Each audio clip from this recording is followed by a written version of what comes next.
Oke guys, welcome back to Ginosis alias Cakra Diva dalam pembahasan alur cerita Donghua si Shinji Sun Wukong season 5 episode ke-31.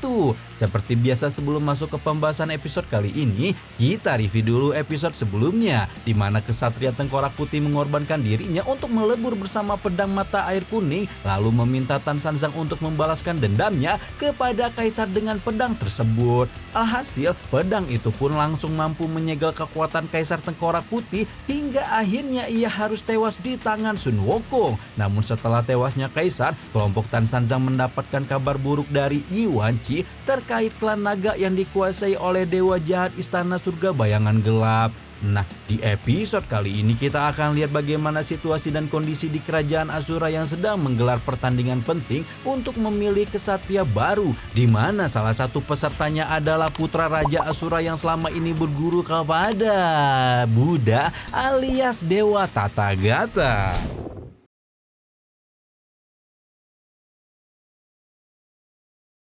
Sementara Tan Sanzang dan para murid-muridnya menyelesaikan permasalahan di kerajaan Tengkorak Putih, jauh di luar sana Dewa Tathagata dikurung dalam ruang tahanan kerajaan Asura selama beberapa hari. Tapi meski demikian Tathagata merasa bahwa penahanan yang dialaminya merupakan situasi yang terbilang bagus karena di luar sana ketidakseimbangan antara cahaya dan kegelapan semakin serius saja. Oleh sebab itulah Tathagata memanfaatkan situasi yang dimilikinya untuk terus bermeditasi atau berkultivasi sebelum nantinya ia akan kembali ke alam surga. Namun ketika sedang berkultivasi, Tathagata merasakan adanya tanda-tanda seseorang yang datang menghampiri yang ternyata sosok itu adalah muridnya sendiri yaitu Sumo.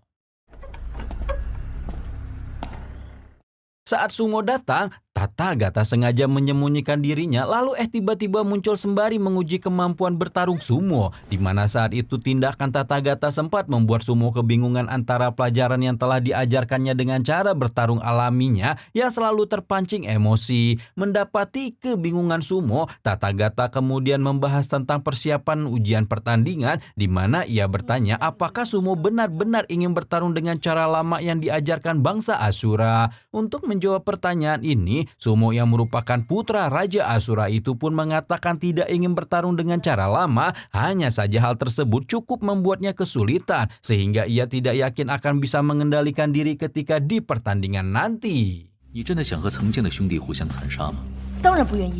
Selain merasa tidak yakin, Sumo juga sangat menginginkan kemenangan dalam ujian pertandingan. Terlebih lagi putra Raja Asura itu sangat terobsesi untuk bisa menjadi sehebat ayahnya. Alhasil sesaat kemudian dia merubah keputusannya untuk tetap bertarung dengan cara lama semata-mata hanya demi mendapatkan kemenangan. Nah, mendengar hal tersebut, Tathagata kemudian memberikan penjelasan kepada Sumo bahwa terdapat perbedaan besar antara dirinya dengan Raja Asura dalam hal pertarungan, di mana Raja Asura memiliki aura pencabut nyawa yang terbilang kuat, sedangkan Sumo merupakan sosok yang penyayang terhadap semua makhluk. Supaya Sumo lebih paham dengan apa yang dia maksudkan, Tathagata lantas menantang Sumo untuk menguji kemampuan bertarungnya sekali lagi.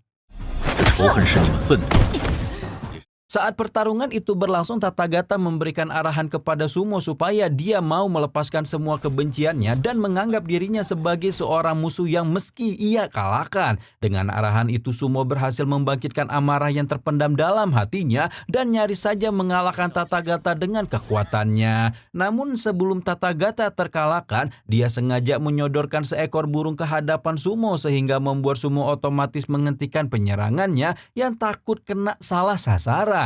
Setelahnya Sumo pun akhirnya mengerti dengan metode yang diajarkan Tathagata kepadanya, hanya saja dia masih khawatir bagaimana jika ia gagal mempraktekannya di pertandingan nanti.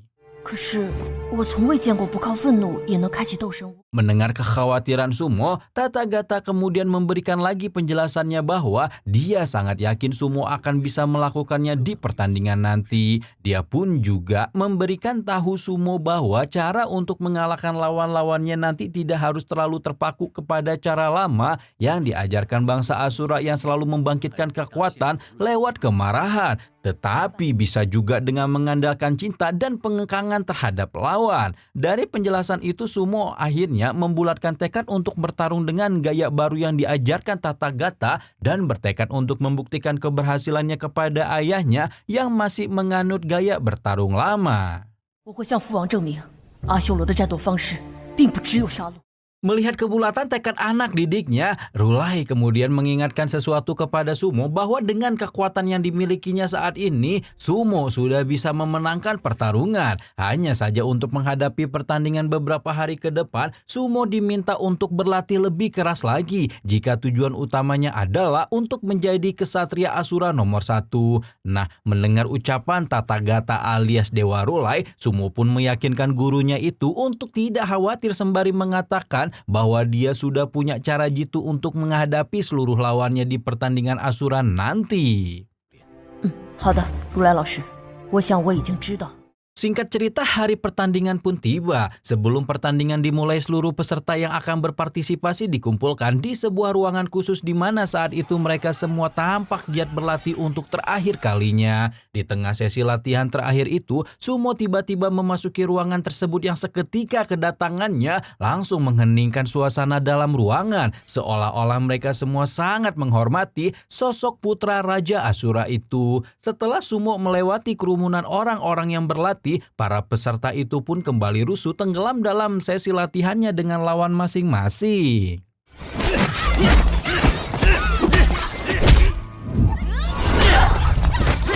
Sementara peserta lain sibuk latihan baku hantam, Sumo tampak menyapa seorang peserta yang kala itu terlihat sangat kelelahan dan menunjukkan tanda-tanda kegagalan sebelum bertarung. Tidak lama berselang lama, Sumo dan yang lainnya pun dikejutkan dengan kedatangan seorang petugas yang saat itu membawakan makan malam untuk dibagikan. Nah, melihat makanan datang, para peserta itu pun langsung saling berebut untuk mendapatkan makanan tersebut, tidak terkecuali peserta yang disapa oleh Sumo yang kita sebut aja namanya Cungkring. Tapi karena si Cungkring kalah dalam berebut makanan, maka ia pun tentunya tidak mendapatkan bagian. Melihat kejadian itu pun, Sumo yang merasa kasihan kepada si Cungkring pun secara sukarela membagikan makanannya. 可恶，我们一人一半。 Usai membagi dua makanannya, Sumo yang penisirin dengan si Cungkring itu pun kemudian mempertanyakan alasan mengapa dia masih ingin berpartisipasi dalam pertandingan, padahal dalam berebut makanan saja dia tidak bisa menang. Untuk menjawab pertanyaan Sumo, bocah remaja itu pun menjelaskan bahwa dia tidak punya pilihan lain selain ikut serta dalam acara itu karena setidaknya dia masih punya kesempatan untuk menjadi kesatria baru walaupun kemungkinannya sangat kecil. Jawaban itu pun langsung dibenarkan oleh si gendut yang kebetulan nimbrung bahwa dengan menjadi kesatria baru Asura, mereka tidak perlu bekerja keras lagi dalam bertahan hidup di masa depan. 成为斗士不但有荣耀。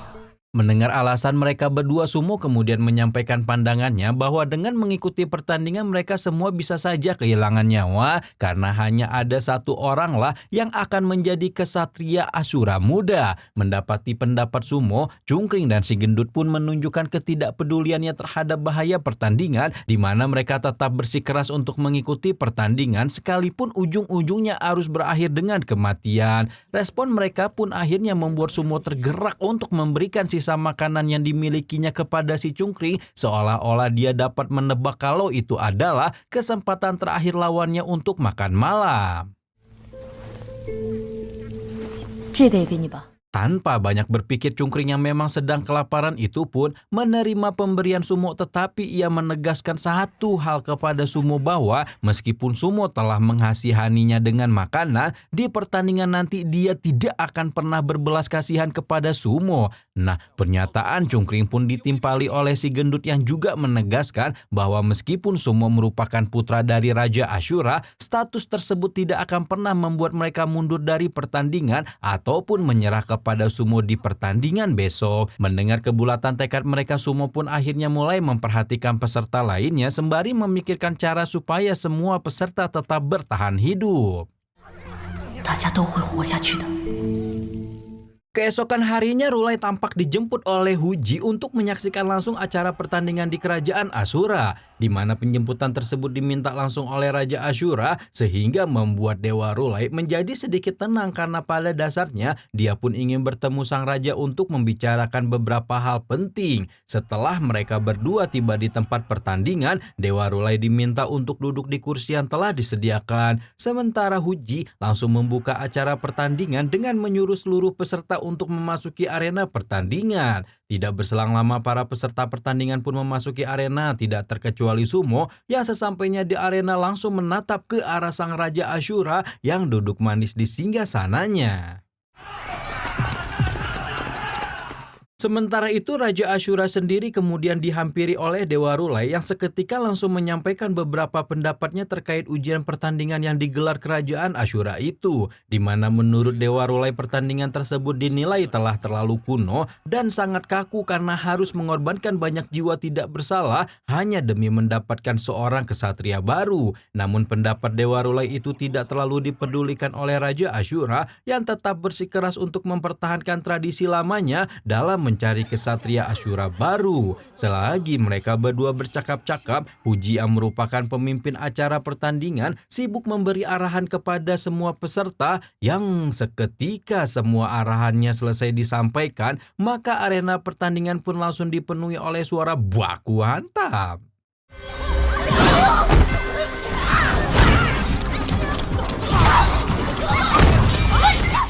Saat baku hantam berlangsung, Sumo memutuskan untuk membuang senjatanya yang dipegangnya lalu bertempur menghadapi lawan-lawannya tanpa senjata sama sekali. Tanpa diduga metode pertempuran tanpa senjata itu berhasil membuat Sumo mengalahkan beberapa lawan sehingga otomatis membuat para penonton menilai bahwa Sumo sangat kuat dan secara tidak langsung telah mengingatkan mereka pada masa-masa kejayaan ketika ayahnya terpilih jadi penerus Ashura. Namun di sisi lain keberhasilan metode Sumo ini justru membuat para pesaingnya jadi geram sehingga akhirnya Sumo pun dijadikan target utama untuk dihabisi terlebih dahulu.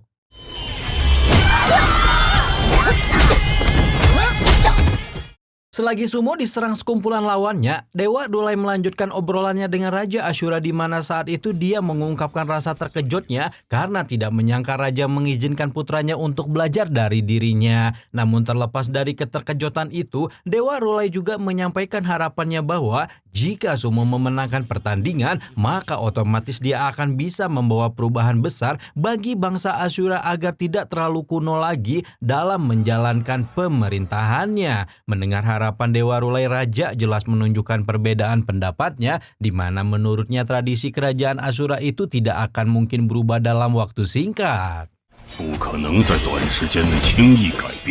Sementara Raja Ashura dan Dewa Rulai asyik mendebatkan pendapat mereka, di arena pertandingan Sumo tampaknya berhasil mengalahkan beberapa lawan yang tadi menyerang bergerombol. Namun setelahnya, Sumo mendapati Cungkring sedang dibuli oleh lawan terkuat di pertandingan itu. Tidak mau Cungkring jadi korban jiwa seperti peserta lainnya, Sumo kemudian berusaha menyelamatkan pemuda lemah itu sehingga otomatis lawan terkuat itu pun beralih untuk baku hantam dengannya. Tapi saat berhadapan dengan lawan yang satu ini, Sumo cukup dibuat kewalahan dalam mengatasi serangannya yang seperti orang kesetanan.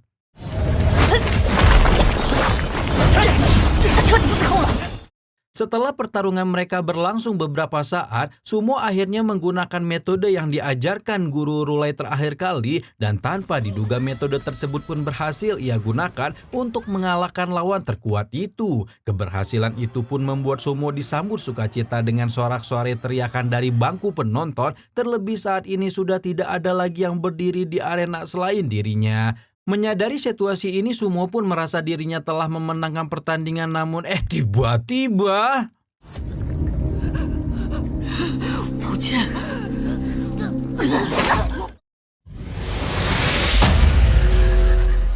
Edian ya si Cungkring yang tidak tahu terima kasih itu malah menusuk Sumo dari belakang padahal ia udah diselamatin dari orang yang membulinya. Emang dasar ya, bener-bener air susu dibalas air tuba ini mah. Nah, dikasih hati minta jantung, dikasih makanan malah minta nyawa. Nah, di episode selanjutnya kita akan lihat bagaimana kelanjutan pertempuran sumo melawan si Cungkring sampai akhirnya dia berhasil mengalahkan orang tersebut. Kita juga akan lihat bagaimana guru sumo alias Dewa Rolai berusaha menyelamatkan sumo dari kematian sehingga membuat marah seluruh bangsa Ashura yang hadir di acara pertandingan.